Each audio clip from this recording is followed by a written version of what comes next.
The multiverse screams before it dies. You can feel it, not like thunder or earthquakes, but like something deeper, older, trembling through your bones. Time itself seems to hold its breath. Across infinite timelines, reality cracks like glass under too much weight. It's not a single event, not one explosion or spell gone wrong. It's something worse. Everything breaking all at once. And at the center of it all, standing beneath the dying roots of Yggdrasil, the world tree, there's one figure fighting against the inevitable, Loki. Now, before I go deeper, welcome to MovieCast. I'm Liam Harrison, and today we're diving into one of the most mind-bending, reality-shattering moments ever imagined. The moment that sets off what I call Avengers Doomsday. A story that isn't just about saving the universe, but saving all universes from one man's impossible dream of control. Let's rewind and break this down layer by layer. Because what happens here, under Yggdrasil's shadow, isn't just another cosmic battle. It's the breaking point of everything we know. Loki has seen countless worlds fall. He's lived through Ragnarok, cheated death, rewritten his fate again and again. But this is different. The branches of the world tree, each representing a universe, flicker with unstable energy, their colors bleeding into one another. Reality itself is losing its boundaries. And here's the wild part. Loki isn't fighting for conquest. He isn't scheming for a throne. For once, he's trying to save something, to hold the multiverse together using his own magic. His hands glow with green light, his eyes locked in desperation, pouring every ounce of his being into keeping the tree alive. But the cracks keep spreading. Each spark of power that escapes Yggdrasil isn't just a flare. It's a dying universe, screaming its last echo across creation. Loki hears them all, the overlapping cries of civilizations being erased. It's almost too much to bear. And that's when the air splits open behind him, a soundless fracture in reality. A voice calm but commanding cuts through the chaos. The end is not chaos, Loki, it says. It is order. My order.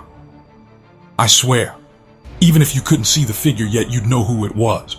That voice could belong to only one man, Victor Von Doom. Now, what's fascinating here, and what many fans overlook, is the subtext of this meeting. Loki, the god of mischief standing beneath the world tree, a symbol of endless creation, and Doom, the man who believes creation itself is flawed unless it bends to his will. It's not just a clash of powers, it's a clash of philosophies. Loki turns, his expression shifting from focus to horror. The figure before him isn't just doom in armor, he's something else. The runes etched into his mask glow faintly, each one pulsating like a heartbeat. The sigils aren't human. They're cosmic. They hum with energy from beyond dimensions. And when Doom steps forward, the roots of Yggdrasil react. They move toward him like metal drawn to a magnet. Loki shouts above the roaring winds, "What are you doing here, Doom? This is beyond your reach." Doom's response is cold, absolute. Nothing is beyond my reach, Loki, especially not the structure of creation itself. It's at that moment Loki realizes the truth. Doom isn't observing the collapse, he's causing it. His gauntlet rises, channels pure energy, and sends a pulse through the tree. Each pulse marks another universe, one after another, with Doom's presence. You can almost imagine it. Thousands of universes branded with the same symbol, Doom's insignia burning like wildfire across the roots of reality. Loki screams in fury, unleashing waves of green fire, but it's useless. The tree isn't his to command anymore. Doom has found a way to speak to it, to rewrite it. And here's where the real theory kicks in. Doom's plan, as I see it, is more than domination. He's trying to bring order to the multiverse. Every version of every hero, every variant, every outcome, all unified under a single law, his. He believes that chaos, the randomness of the multiverse, is the flaw that weakens reality. And by rewriting the world tree, the coding of the cosmos, he can eliminate it. To Doom, that's not destruction. That's perfection. Now, if you look closely at the imagery, the branches darkening, the runes pulsing, you can interpret this as a metaphor for infection. Doom isn't killing the multiverse. He's assimilating it. The same way a virus doesn't want its host to die, it wants to take control, spread, and evolve. And this is where Loki's role becomes tragic. He tries to push back, weaving illusion after illusion to protect fragments of reality, but each illusion is burned away by Doom's energy. You can feel the desperation, the irony of a god of chaos trying to protect the structure of order. Doom steps closer. You can almost hear the power vibrating through his armor as he presses his hand against one of the roots. The bark turns black beneath his touch, glowing faintly with his symbol. Loki's last attempt is a plea. You can't shape creation without destroying it. And Doom answers without emotion, creation was already imperfect. I'm simply improving it. That line, I'm simply improving it, gives me chills every time. Because it captures everything Doom stands for. He doesn't see himself as a villain. To him, he's a savior. The only one willing to fix what the gods and heroes have failed to manage. Then it happens. The world tree shudders. Its roots twist violently, pulling entire universes out of alignment. Planets collapse into one another. Stars blink out like dying candles. The cosmic threads start to merge. And somewhere within that storm, you hear Loki scream, not of fear, but defiance. He tries to teleport away, but the space around him is unstable. His magic fractures, scattering across the roots. You can almost see his silhouette dissolving into light, merging with the tree he tried to protect. And as the storm begins to settle, Doom lowers his hand. The entire scene falls silent. The runes fade. And for a brief, terrible moment, the multiverse stops spinning.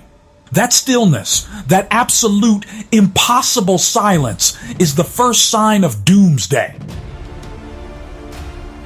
When I first saw this concept, Doom corrupting Yggdrasil, I couldn't stop thinking about how poetic it is. Yggdrasil, the eternal tree that connects every world, being rewritten by the one man who never believed in destiny. It's the perfect representation of Doom's mindset. He doesn't destroy systems. He rebuilds them in his image. And here's something subtle. The lighting of the scene, if you imagine it cinematically, shifts from the natural cosmic glow of Yggdrasil to a metallic, almost artificial hue. That's not accidental. It's a visual metaphor. The natural chaos of creation being replaced by cold, mechanical order. Doom isn't conquering with brute force. He's converting existence itself into a machine that runs on his will. Loki, trapped between life and oblivion, becomes the unwilling witness, maybe even the last conscious fragment of the old order. His spirit, fused into the branches, watches Doom imprint his will across realities. And in that final moment, we see his face in anguish, whispering something we can barely hear. Some theorists say it's Thor. Others believe it's Strange. But I think Loki's final word is warning. Because what's coming next isn't a war. It's a reckoning. And that's how the first domino falls. The world tree darkens. The multiverse quakes. And the first warning of Doomsday begins to echo quietly, like a distant storm. It's not visible yet. Not even to the heroes scattered across timelines, but you can feel it. Somewhere deep in the cosmos, something is changing. Because Doom has done the impossible. He's touched the foundation of creation. And when one man claims the power of the gods, the balance of everything tilts. This, right here, is the breaking point. The moment reality itself takes a breath before it screams. The silence after the storm doesn't last long. Across dimensions, the echoes of Yggdrasil's corruption ripple like aftershocks. Universes begin to warp. Time loops on itself. And somewhere, in a different reality, far removed from the chaos, the first mind feels the disturbance. The halls of the X-Mansion are quiet. Morning light filters through tall windows, falling across a classroom lined with old photographs, the legacy of the X-Men. At the front of the room, Professor Charles Xavier lectures about evolution, balance, and the dream of coexistence. His voice, calm and steady, carries that familiar warmth, the kind that makes even the most jaded mutant believe in hope again. But then, something shifts. It starts as a low hum inside his head, a vibration that doesn't belong. His words trail off. The chalk slips from his hand and rolls across the floor. The students look up, confused, and before anyone can move, Xavier's entire body stiffens. In that instant, the multiverse opens before him. Cities burn, oceans boil, the skies twist into knots of fire and metal. He sees the fall of countless heroes, not in one world, but in every world. Every universe collapsing in on itself.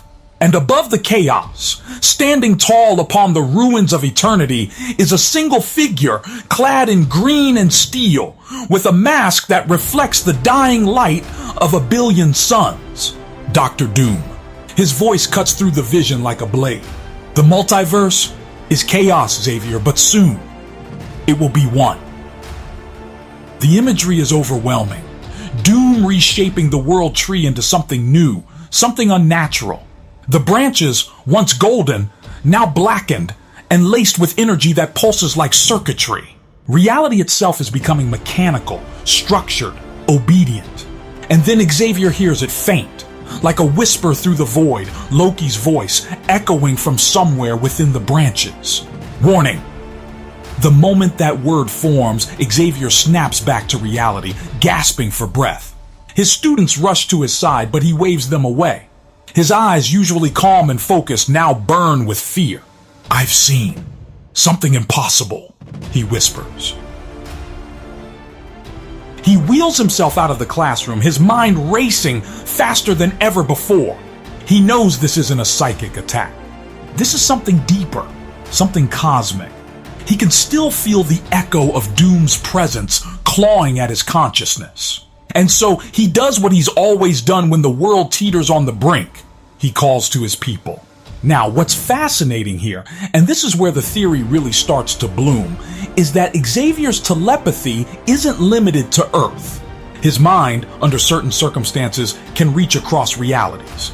We've seen glimpses of this in comics and alternate timelines, where he connects to mutant consciousness in parallel worlds. What happens here feels like a natural evolution of that power. It's not that Doom wanted to contact Xavier. It's that the corruption of the world tree broadcasted itself through every psychic frequency in existence, and Xavier, being who he is, became the first receiver, the first witness. He knows it's real, and he knows it's coming. He reaches Cerebro. The machine hums to life, its lights flickering with strange distortions, like it's picking up signals from beyond time. When Xavier connects, the entire room trembles. The telepathic web expands not just through Earth, but through countless reflections of it. And that's when he sends the message. To all X-Men, assemble. The storm is coming. That single phrase ripples across universes. It's like a psychic alarm bell ringing in every mutant mind tuned to the same frequency. And the response is massive.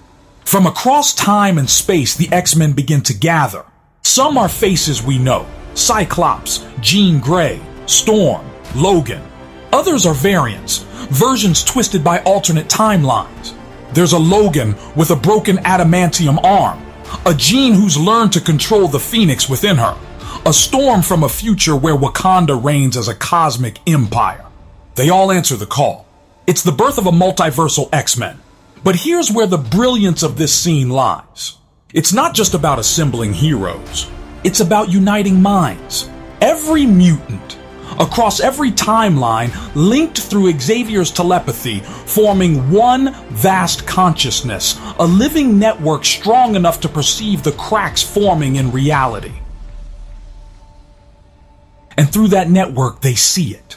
Doom's infection spreading like veins of shadow through the cosmic roots. each universe flickering with instability. Jean, ever the empath, senses Loki's fading essence trapped in the corruption. She gasps. He's still there. Someone's trying to fight it from within. Xavier nods, his voice grim. Then he is our only hope. It's in that moment Xavier realizes this isn't just a multiversal event, it's a war for the very concept of freedom. Doom isn't trying to destroy, he's trying to define existence. And once he does, individuality, choice, will cease to exist. Every mind, every will, every possibility will be bound under one rule. His. Now think about what that means. To Xavier, a man who's dedicated his life to coexistence, diversity, and individuality, Doom's plan is the ultimate perversion of everything he stands for. It's the end of evolution, the death of variance. Doom isn't just playing God, he's rewriting mutation itself. And so Xavier does something radical. He pushes Cerebro beyond its limits, tapping into the psychic energy of his multiversal counterparts. We see flashes, different versions of Charles across realities. One still walking, one a cyborg, one who merged with Onslaught but found peace. All of them connect, their minds forming a singular consciousness. The result? A telepathic vision so powerful it pierces through the multiversal veil. For the first time, the X-Men see the true scale of Doom's conquest. Imagine it. Infinite worlds collapsing into a single axis. Galaxies folding into themselves like origami. And through it all, Doom stands untouched, calmly orchestrating reality's assimilation. Xavier tries to trace the energy source, following the threads of corruption back to their origin. And there, at the heart of everything, he sees Yggdrasil, the once luminous tree now transformed into something monstrous. Its branches stretch not through space, but through possibility itself. And every branch bears the same mark, Doom's sigil. Jean speaks softly, almost reverently. He's turning the multiverse into a machine. Storm clenches her fists.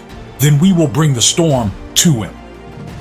That's when Xavier begins to gather his team, not just from his own world, but from others. He sends psychic beacons through the folds of reality, seeking mutants who survived the collapse. The responses start pouring in, new faces, familiar names reborn. We meet a version of Magneto who controls not just metal, but gravitational fields. A Nightcrawler who can teleport across universes. A rogue who once absorbed the power of a celestial. Each one scarred by Doom's influence, each one determined to fight back. But Xavier knows they can't win with power alone. Doom's control is metaphysical. It's embedded in the structure of reality. So the fight has to begin inside the mind. That's the true brilliance of this arc. It's not just about armies or weapons. It's about consciousness, the war for thought itself. Doom may control the body of the multiverse, but Xavier plans to strike at its soul. And then comes the moment of pure cinematic poetry. Inside Cerebro, Xavier opens a psychic gate, a passage not through space, but through awareness. He dives into the corrupted network of reality, swimming through the psychic residue left by Loki's struggle. The deeper he goes, the darker it gets, until he finds himself face to face with the echo of Doom's will. It's not a being. It's not even a consciousness in the traditional sense. It's a law, a command that repeats infinitely through the fabric of existence. All must serve order. All must serve Doom. Xavier resists, pushing his mind against the tide, his psychic form burning like white fire. And for a heartbeat, just one, he breaks through. In that sliver of freedom, he sees Loki, or what's left of him. Trapped within the roots, barely holding his form, Loki turns his gaze toward the professor. His voice is faint, echoing as if through centuries. You see now, he's rewriting the story. Every world, every life, every ending hid. Xavier reaches out. Then we must change the ending. Loki smiles weakly. Then you'll need more than minds. You'll need magic. The connection snaps. Cerebro explodes in a burst of psychic feedback, throwing Xavier backward. The machine smokes, lights flicker, and for a moment, it seems like everything's lost. But in that chaos, Xavier opens his eyes and smiles, because he knows what comes next. If Doom's corruption began through Yggdrasil, through the mystical heart of reality, then they'll need a sorcerer who can fight him on that level. Someone who's walked between dimensions, who understands the balance of cosmic law and chaos. He knows exactly who to call. And as the X-Men gather around him, battered but resolute, Xavier whispers a single name: Doctor Strange. What makes this sequence so haunting is the quietness after the vision. You can feel the tension in every breath. The X-Men, usually ready to jump into battle, now understand they're facing something beyond brute strength. They're fighting for existence itself, for the freedom to be. And the look in Xavier's eyes says it all. This isn't just a war for the multiverse. It's a war for the human and mutant soul. That's the beauty of this story. It takes something as massive as the multiverse and grounds it in something deeply personal. Xavier, the eternal teacher, standing against the god of order. It's not about destroying Doom. It's about reminding existence that chaos, difference, is what makes it alive. And as Cerebro's remnants crackle behind him, Xavier closes his eyes and focuses on one thought, one last telepathic whisper that travels across space and time. Stephen Strange, we need you. And somewhere far away, in a sanctum filled with trembling light, a sorcerer opens his eyes. He's already felt the tremors, already seen the edges of the storm, and he knows what's coming next. When the call from Xavier echoes through the folds of reality, it doesn't travel by sound or signal, it travels by awareness, like a ripple across the ocean of consciousness. And somewhere, deep within the Sanctum Sanctorum, Dr. Stephen Strange opens his eyes. At first he assumes it's a dream, the kind that feels too real, too deliberate. But then he hears it again, faint yet clear inside his mind. Stephen Strange, we need you. It's not the first time Strange has felt something like this. He's attuned to the whispers of reality, the unseen currents that connect the mystical to the material. But this time, it feels different.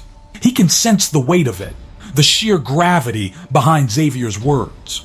Something has gone terribly wrong. He rises from meditation and glances at the relics around him, ancient artifacts humming softly in response to an energy they don't recognize. The eye of Agamotto glows faintly, pulsing with rhythmic tremors. Reality isn't stable. It's shifting. And that's when he sees it, a shimmer in the air like heat over stone. The walls of the sanctum twist, stretch, and then snap back. Strange moves closer, fingers tracing the energy. What he feels makes his heart skip. It's not chaos magic, not dark dimension residue, not even time distortion. It's something new, something rewriting itself as it exists. He mutters, half to himself, half to the sanctum, reality's rewriting its own rules. He knows what that means. Someone or something has found the root of existence and is editing it in real time. And the only thing capable of such an act is Doom. Now, I've always found this moment fascinating because it finally bridges magic and science, two worlds the Marvel Universe usually keeps separate. Strange and Doom are opposite ends of the same philosophy.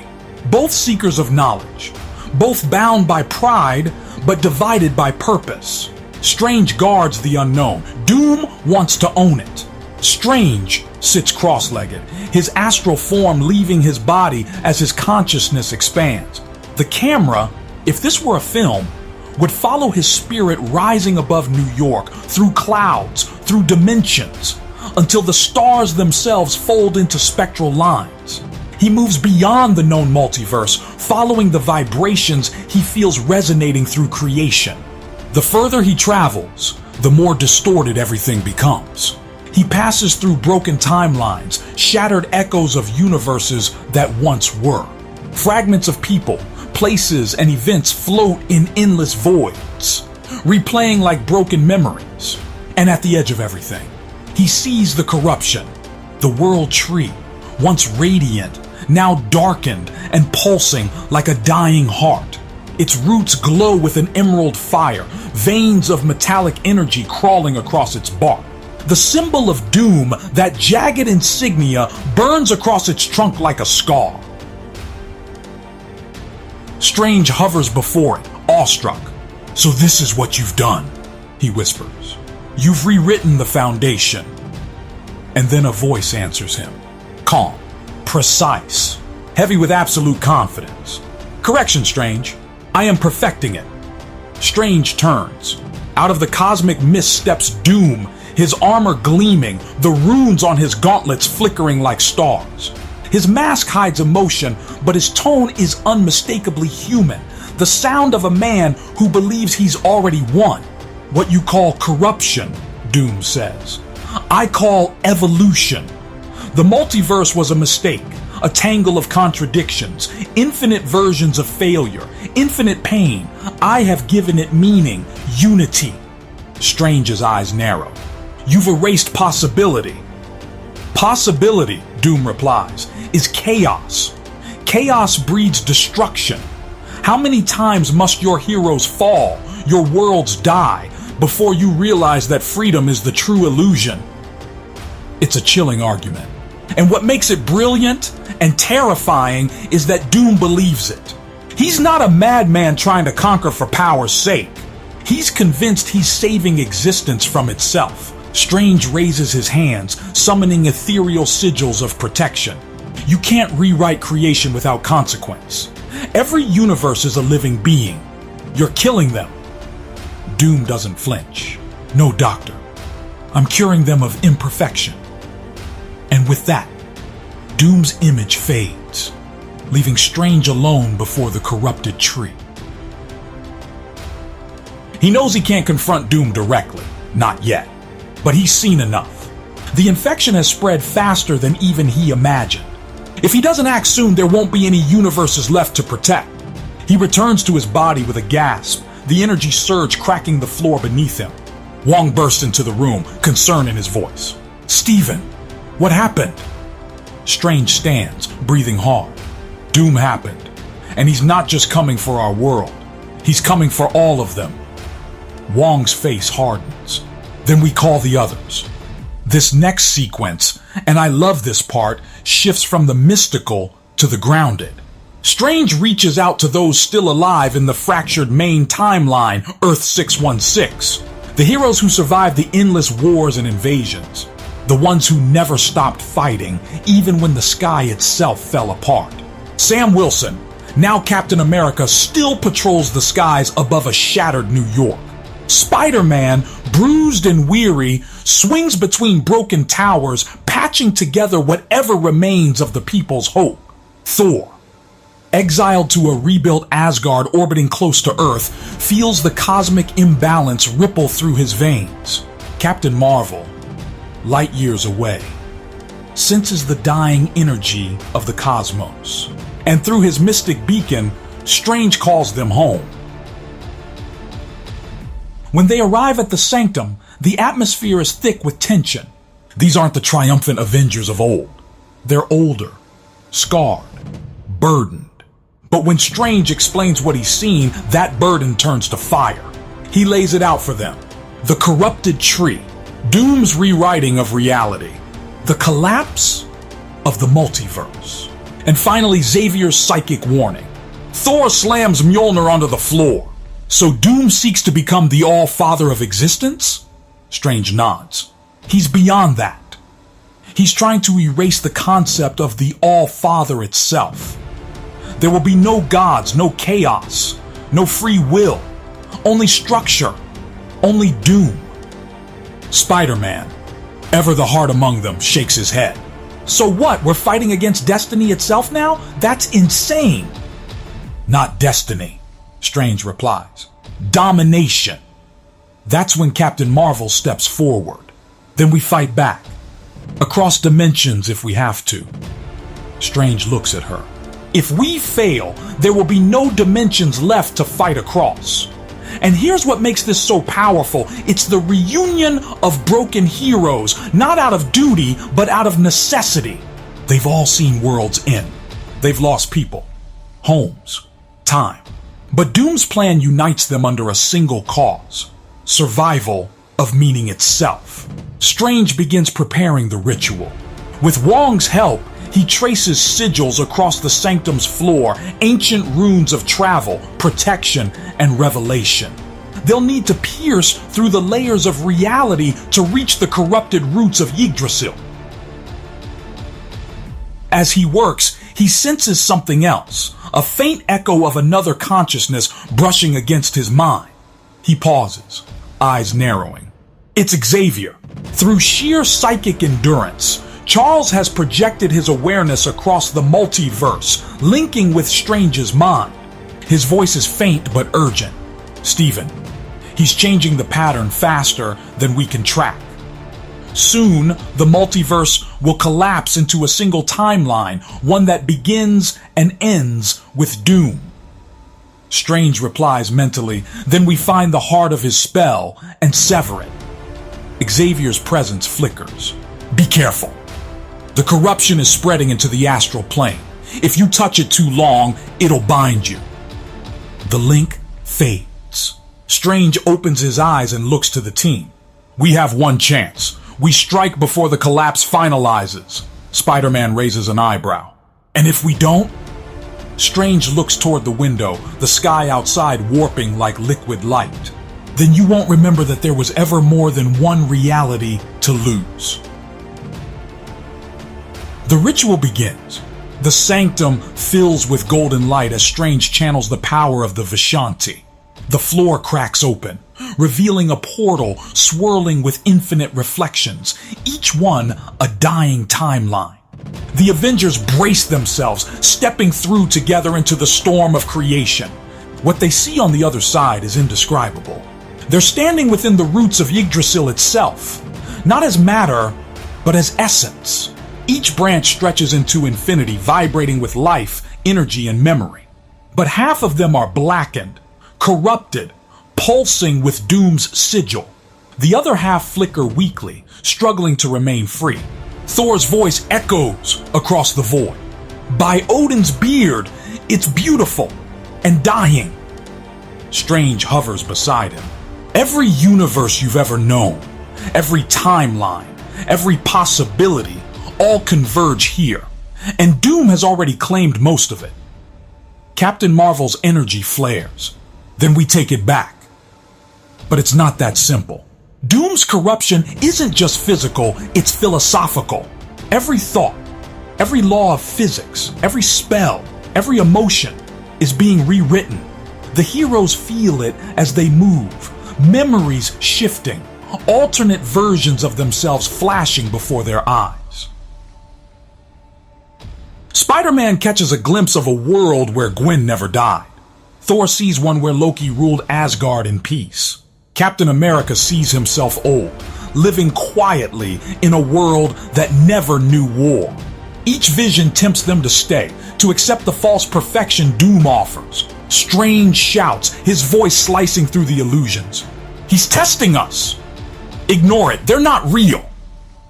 They push forward, following the pulse of uncorrupted light. That's when they find it, the last living root untouched by Doom. Its glow is faint, but within it they see a familiar presence flickering like a candle in the dark. Loki, barely conscious, his essence woven into the root. His voice trembles when he speaks. Took you long enough. Thor kneels beside him. Brother? Loki smirks weakly. Don't get sentimental now. You'll make me regret surviving. Strange examines him, realizing Loki's consciousness is the last barrier holding Doom from full control. You've been resisting him. Not for long, Loki whispers. He's learning, adapting. Thor grips his hand. We will stop him. Loki's eyes glimmer with that old spark of mischief. Then you'll need to break the rules.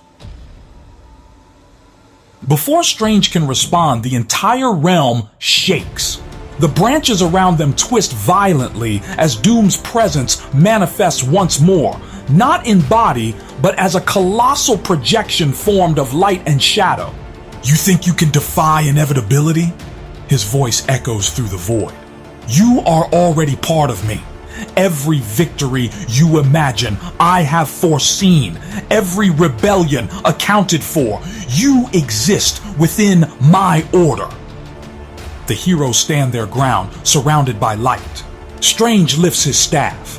"Then let's see how your order handles chaos."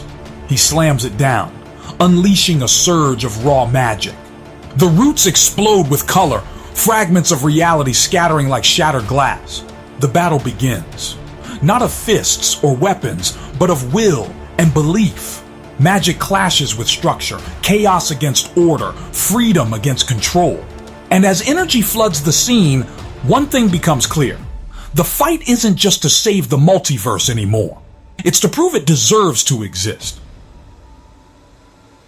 The sorcerer's warning has been delivered. Doom's plan is no longer theory, it's reality.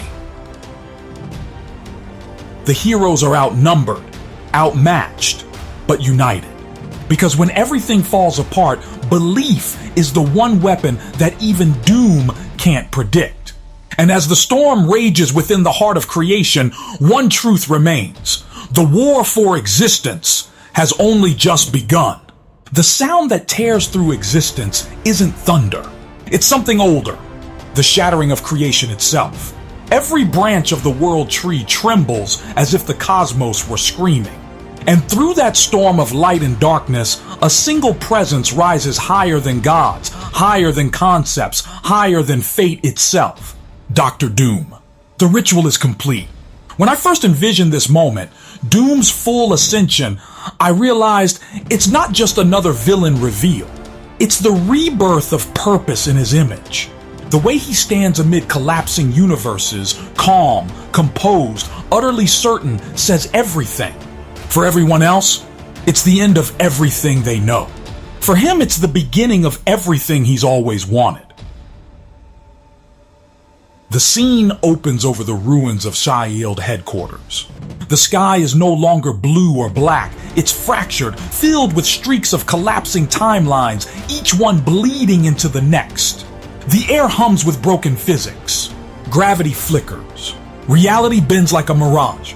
Alarms blare across the helicarrier as agents rush to control systems that no longer obey natural law. Nick Fury stands on the deck, eye trained on the sky. But this time, not even Fury can find a plan. "Talk to me!" he shouts, as consoles flicker and static fills the air. Maria Hill replies, her voice shaking. "It's not an attack, it's everything! All frequencies, all timelines, converging at once!" Before Fury can respond, the helicarrier tilts. A hole opens in the clouds, a swirling vortex of green and gold energy tearing through the atmosphere. Out of it, they see flashes, other worlds collapsing, other Earths burning. The echoes of realities dying are visible in the same sky. And then the power surge hits. The carrier systems overload, engines exploding in a burst of white fire. Fury's last transmission is cut short mid-sentence. Then silence. What remains of the Earth watches as the heavens themselves unravel. And through that silence, he steps out. Dr. Doom emerges from the dimensional rift, his armor gleaming with energy that bends the very light around him. He doesn't fall from the sky, he arrives, each step resonating like the toll of a god's bell. His cape trails behind him like the tail of a comet. Around him, reality stabilizes, not in peace, but in submission. The laws of physics bow to him. Gravity, matter, energy, all align with his will. The sigil of the world tree burns above, reshaped, reforged, rebranded. Once the sacred symbol of infinite creation, it now bears a single mark, Doom's insignia, glowing emerald against the void.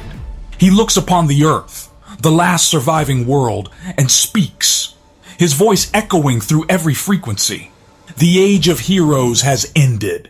The Age of Doom begins. I have always loved how cinematic this line feels. It's the perfect inverse of everything the Avengers represent. Where they fight for balance, Doom fights for certainty. Where they defend freedom, he defines it. He doesn't want to destroy the multiverse. He wants to end the need for one. Because in Doom's mind, infinite realities mean infinite mistakes. His order erases that imperfection forever. But of course, the universe doesn't surrender quietly. From the horizon, a surge of power cuts through the smoke, a streak of light. A hammer crackling with lightning, and the unmistakable thud of a shield striking the ground. The Avengers arrive. Thor lands first, lightning dancing across his armor.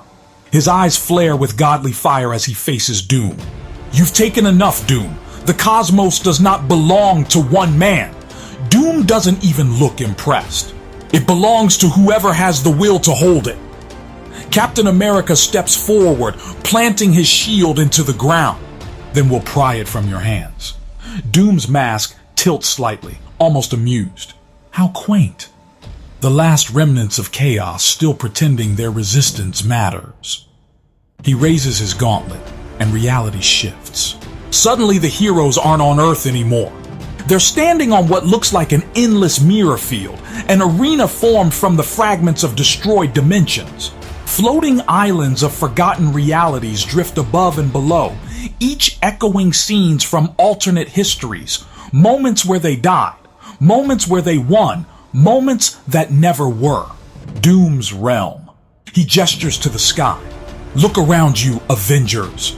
Every world you've ever protected, now unified. No division, no conflict, no uncertainty. I have brought peace, eternal, unyielding peace. Spider-Man looks around, shaking his head. Peace isn't peace if no one gets to choose it. And that's the line that cuts through the noise, that one quiet sentence that makes Doom pause. For the briefest instant, the human behind the mask reacts. His hand tightens. His breathing slows. You can almost sense the flicker of the man he once was. Then it's gone. Lightning crashes as Thor charges first. The hammer collides with Doom's shield, the impact exploding across the arena. Strange conjures sigils of protection, weaving spells to counter Doom's energy. Captain Marvel rockets upward, striking from above with the force of a dying star. But Doom barely moves. He absorbs it all. The energy, the magic, the force, all swallowed by the runes on his armor. When he speaks again, his voice is calm, almost disappointed. You misunderstand. You can't destroy what's already become inevitable. He raises his hand, and the arena fractures into thousands of smaller realities, each one trapping a hero within their own personal illusion.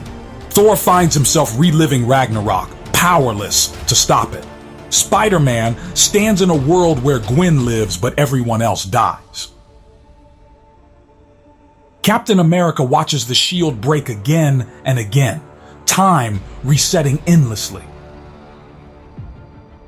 Even Strange is caught in a loop of his own making, the same moment of failure repeated eternally. This is Doom's true weapon, not destruction, but submission. He shows every hero a reality where their desires come true at the cost of their freedom. And one by one, the will to fight begins to fade. But then, in the smallest, faintest corner of existence, a spark ignites. Loki, still bound to the world tree, his consciousness fractured, his power nearly gone, and yet, something inside him refuses to yield. He watches Doom's illusion spreading like a virus, and he laughs.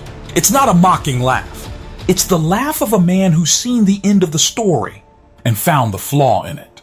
You still don't get it, Doom, Loki whispers through the branches. Order without chaos isn't perfection, it's stagnation, and you've just written yourself into a corner. He reaches out, summoning the last remnants of his power, and calls to the one person whose magic can still breach the divine. Stephen Strange, you're not done yet. Back in the illusion, Strange hears it, faint, buried beneath layers of repeating failure. The voice of Loki, cutting through the loop like a crack in glass. He focuses, realizing the illusion isn't real. It's a construct of Doom's logic, a spell built on control. And like any logic, it can be broken by paradox. He whispers the words of release. If everything obeys Doom, then even Doom must obey the truth. The illusion shatters. Strange bursts free, light blazing from his hands. He channels the paradox outward, freeing each Avenger one by one. As they awaken, they join forces, channeling energy into a single point, not to attack Doom directly, but to disrupt the order sustaining his control. Doom turns, power flaring. "You can't fight inevitability." Strange answers, his voice steady.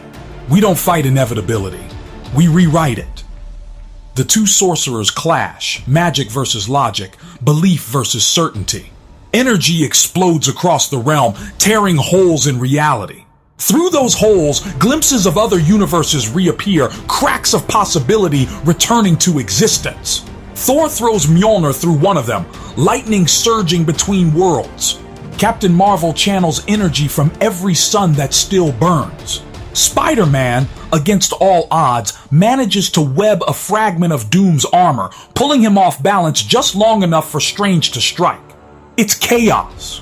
Beautiful, reckless chaos. And for the first time, Doom falters. He kneels, his armor cracked, energy flickering. The tree behind him begins to heal, golden light bleeding back into its branches. Loki, fading, uses his last breath to whisper, "Now, Strange, finish it." Strange lifts his hand, channeling the combined essence of every universe, every spell, every dream of freedom. He strikes the heart of the tree, not to destroy it, but to reset it. The explosion of light engulfs everything. When the light fades, the battlefield is gone. The Avengers awaken on a quiet hill overlooking a sunrise. The air is calm, the sky whole. For the first time in eternity, everything feels normal. Thor turns, exhausted, but smiling. Is it over? Strange nods slowly. For now, Doom's influence is gone. The multiverse is healing. Spider-Man looks around. And Loki? Strange glances at the horizon, where a faint green shimmer glows briefly before fading. He's part of the tree now, the god of mischief, guarding order. It's poetic, Loki. Once the breaker of balance, now the protector of it. A fitting end for the god who finally learned what chaos was truly for. But just before the scene fades to black, we get one final shot. Deep in the void where Doom fell, amid the shattered remnants of his armor, a faint spark flickers. His voice echoes softly, defiant even in defeat. Even gods need order, and order always returns. The spark fades, but the words linger. A warning, a promise, a prophecy. Because in the Marvel universe, nothing ever truly ends. It just changes form. And that's the closing frame. The rise and fall of Doom. It's tragic, operatic, and thematically perfect. Doom's victory becomes his undoing because by eliminating chaos, he eliminates growth. And the Avengers, by embracing imperfection, restore meaning to existence. The multiverse survives, but it's forever changed. The scars remain. The heroes remember. And somewhere beyond the veil, a broken mask waits for the next chance to rewrite destiny. I lean back thinking about everything we've just unfolded. The power, the philosophy, the heartbreak. This isn't just a story about good versus evil. It's about belief versus certainty. It's about the price of perfection. And as I always say, the best Marvel stories aren't about saving the world. They're about asking whether the world deserves to be saved. So if you've stayed with me through this entire journey, through Loki's sacrifice, Xavier's vision, Strange's stand, and Doom's ascension, thank you. I'm Liam Harrison, and this has been MovieCast.